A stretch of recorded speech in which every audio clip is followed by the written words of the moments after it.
বলে আজাদি আজাদি তাদেরকে বস্তাবন্দি করে পাকিস্তান পাঠিয়ে দেওয়ার জন্য দৃষ্টি আকর্ষণ করছি। জামাত শিবির এই স্বাধীনতাই চায়নি, আমার এই বাংলাদেশটাই তারা চায়নি। তাহলে নির্লজ্জের মতো আমির সাহেব কোন ষড়যন্ত্রের জন্য ফুল দিতে এসেছে? ইনকিলাব মঞ্চ যারা করে তারা বলে 1971 না 24 নাকি আসল স্বাধীনতা। যারা আমার এই বাংলা ভাষাকে উপেক্ষা করে বলে ইনকিলাব ইনকিলাব, আমরা নতুন ধারা বাংলাদেশের পক্ষ থেকে তাদের শাস্তি চাই। যারা বলে ইনসাফ ইনসাফ, আমরা তাদের শাস্তি চাই, শাস্তি।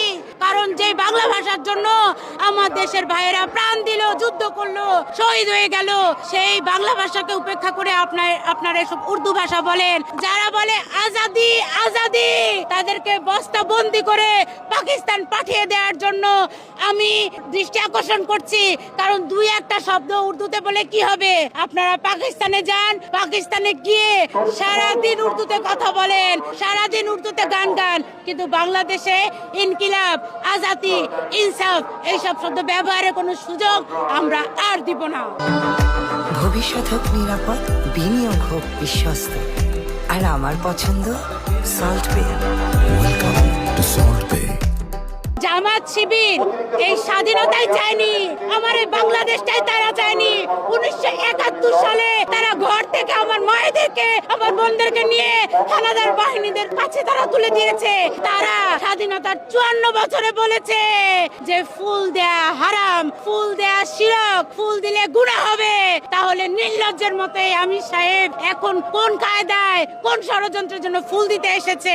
দেশের মানুষ তো তাদেরকে গতকালকে রাজাকার রাজাকার বলে স্লোগান দিয়ে তাদেরকে ছেড়ে দিয়েছে। আমার দেশের মানুষ তো অভদ্র না, তারাই তো বলেছে ফুল দেয়া শিরক, গুনাহ হবে।